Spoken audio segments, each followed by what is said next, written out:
All right, it's time to look into what's trending in employment law. Lawyer, you're on the clock.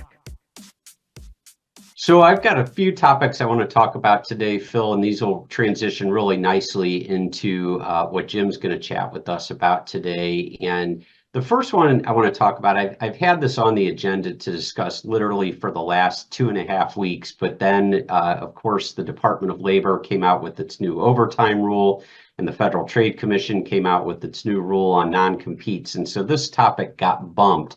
But I do think it's really important, and it's something we've been following on This Week at Work for really for many, many months now. And that is that on April 17th, just a few weeks ago, the Supreme Court held that an employee challenging a job transfer in an unlawful employment discrimination claim under Title VII does not need to show that the harm of that job transfer has to be significant. It does not need to be significant. They just need to identify a harm, but the harm itself does not need to be significant. In this case, really did resolve a split in the circuits that had developed, the federal circuits across the United States. And interestingly, this case comes out of St. Louis. Like I said, we've discussed it many times on the program. It's called Muldrow versus the City of St. Louis. And in this particular case, a police officer, a female police officer, was claimed that a forced lateral job transfer to a less prestigious position even though it had the same pay, but it had different hours and responsibilities, and among other differences. And she argued that that transfer was really because of her sex in violation of Title VII. And so even though it had the same pay, because it was less prestigious and had different hours and some different responsibilities, those were not necessarily, according to the court, significant harms, but they were identifiable harms. And so the court said that she has an actionable claim. The plaintiff in the case had lost the case on summary judgment, which means the federal court, the district court here in St. Louis, had thrown the case out. That was affirmed on appeal. She took the case to the Supreme Court, and the Supreme Court said she has a claim. The court needs to at least analyze whether this harm in and of itself is identifiable. They remanded with instructions to do that. And again, the harm itself does not need to be significant. And when I say significant, you start thinking in terms of, ultimate employment actions, like a decision to terminate the employee or reduce the pay of the employee or strip away a bulk of the employee's responsibilities or switch clients from one employee to another. You don't need that significance any longer. Yeah, this is a big case. I've been also listening to it on the radio, just following it on News Talk as well. But what really comes to mind is every cop show on television. They're no longer going to be able to just say to the detective, if you keep this up, you're going to go walk the beat and write parking tickets, right? So the writers are going to have to scramble for something new.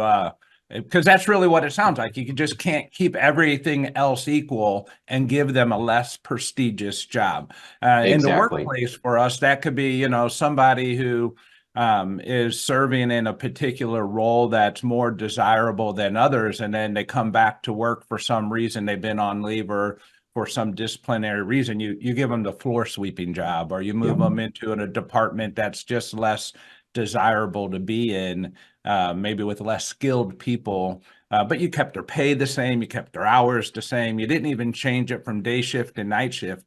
That could be what we're talking about here. Well, that's exactly right. I think that this really does open the door for more Title VII discrimination claims beyond those alleging typical adverse employment actions, like I said, hiring, firing, promotion decisions. And I think you're going to start seeing additional reverse race discrimination claims or reverse sex discrimination claims challenging employers' diversity, equity, and inclusion initiatives. So, and we know that those have faced increased scrutiny since the Supreme Court's June 2023 decision on race-conscious admissions in higher education. And that really is, Bill, a good segue into the next piece that I want to chat about. And that is the EEOC. I mentioned that at Ogletree's seminar last week, we had Katana Kapagal from the EEOC speak to our clients. Last week, a different EEOC commissioner, Andrea Lucas, also spoke at a different event, and she made some really interesting comments that give some insight into the EEOC. And I do want to stress that Andrea Lucas, she was a Trump appointee to the EEOC. Her term still goes on for a little bit longer. She made some comments in light of the Supreme Court's Muldrow decision, suggesting that it should prompt employers to reconsider any employee groups, including social bodies, as well as those geared toward mentoring and training that only admit workers based on protected categories like race or sex. And so oftentimes we call these affinity groups. You might have an affinity group within an employer, a Black Employees Association, or a female affinity group, or Asian American Pacific Islander affinity group within an organization. And what she suggested in light of the Muldrow decision is that because Title VII makes it unlawful for an employer to discriminate with regard to someone's terms, conditions, or privileges of employment, that these affinity groups within an organization could be considered a term, condition, or privilege of employment. And if people are being excluded from those groups, and you think about some of the DE&I initiatives, if people are being excluded from the DE&I initiatives, that could run afoul of the Supreme Court's decision in that education case from last year and the Muldrow case. And so I thought it was really interesting that when she gave this talk last week, that she did say, and I'll quote, "It's a real blind spot if you are narrowing what DE&I actions might be covered by Title VII." And so I think that that's just a real warning to employers, and we've said it on this program for a really long time, that if you are going to be implementing some sort of a DE&I initiative, you need to do it really carefully. It can't be at the expense or at the exclusion of some other types of protected statuses within an organization. Yeah, Burt, I'm glad you keep bringing this up. Unfortunately, we're getting, significant attention by some of our oversight authorities, such as the EEOC in this space. But the reason I'm glad you're bringing it up is in speaking with many of our employers who do invest in DE&I activities, they hire people, they have, policies and programs and significant investment in it. And often when I'm in conversation with them, I hear shades of gray that I often offer caution with. And I just think it's a good practice, right? We're trying to get it right. We're investing in DE&I for all the right reasons, but we may go about it unintentionally the wrong way. And I just would like, I always try to encourage, hey, give Burt a call, talk to someone over at Ogletree and get an idea if, we're on thin ice here or are we on solid ground. Let's just make sure that our well-intended efforts give us the outcomes that we want, not undesirable consequences. Just be careful, keep fighting the right fight, doing the right things for all the right reasons, but go about it the right way. That's the caution. I Because think it's definitely that's right. a different day than it was 10 years ago when we were talking about DE&I and what we did and how we did it. Yeah, I think that's right. And then, Phil, the last topic I wanted to talk about is also something we've talked about fairly extensively on the program before, and I think this will be a great segue into Jim's talk with us today. And the last one, I know you like really big, fancy legal words, Phil, so I'm going to give you one right now, is what's called deference. And in Okay, this go ahead, particular, Burt. Now you're showing off again. See, Jim, he does this all the time. He takes a word like difference and calls it deference, and he tries to confuse our listeners. Go ahead, Burt. Show us your language skills here. All right, Phil. I'm going to try. So there's been a standard in place since I think going back to 1984 called Chevron deference. And what this really means is that we're all taught when we're in school about how the U.S. government's separation of powers is supposed to work. Congress writes the laws, the executive branch enforces those laws, and the judiciary, the judicial branch, resolves interpretations of those laws. It interprets the laws and whether those laws are being properly enforced. And so these powers overlap at times because the branches of government and the overall system relies on a certain degree of co-work among the three branches of government. And the part of the problem is that Congress or the country has gotten so large, and Congress is not equipped to micromanage the day-to-day administration of all of the legislation that it passes. There's a mechanism that's been created, and that is these federal agencies that are under the supervision of the president. The federal agencies really carry out the laws and policies according to their best interpretations of the laws that Congress passes. And so what Chevron did about, again, 40 years ago is it basically told the courts that you have to give the federal agencies pretty wide latitude over how to interpret a statute. And then when a dispute arises, you're supposed to rely largely on the administrative agency.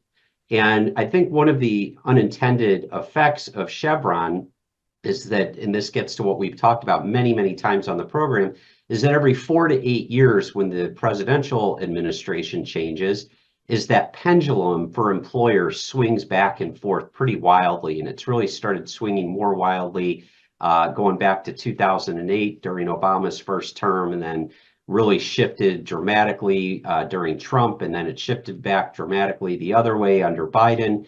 And so as we've talked about on the program, Phil, on some level, taking personal politics out of it, on some level, employers don't really care what the law is. They just want to know what it is, and they want it to stop changing wildly every 4 to 8 years so that they have some predictability on what their policies need to say, how they need to interpret and enforce their policies. And so under the Chevron deference standard, when the courts are supposed to give deference to the administrative agencies, that means that every 4 to 8 years when the administrative agencies change, the courts are giving deference sort of to different standards. If the Supreme Court, which entertained argument on this issue in January of this year, if they overturn Chevron, I think this is going to make a very significant change in this country, because the court decisions take much longer to work their way through the system, and they're much slower to change. And if Chevron deference goes away, I think the Supreme Court is going to be telling the administrative agencies, you need to follow what the courts are deciding, not the other way around. And so I think this is going to be a huge, huge decision. It's really going to shake up the law, not just in the employment arena, but everything from every one of the administrative agencies, the Federal Trade Commission, the Department of Justice, every one of those agencies, the courts are now going to be, if Chevron gets overturned, the courts are going to be making these interpretations and these rulings on the ambiguity, and they're not going to be told any longer that you have to defer to what those administrative agencies are doing. So hugely, hugely significant decision. We're kind of expecting this to come out next month, which is why I thought it would be timely to discuss this on the program. Thank you once again for tuning in to This Week at Work. If you enjoy the show, please share it with your colleagues. Forward our invites.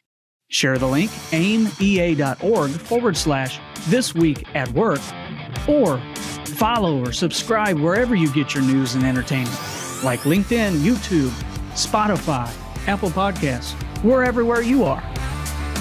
And you can be part of the show.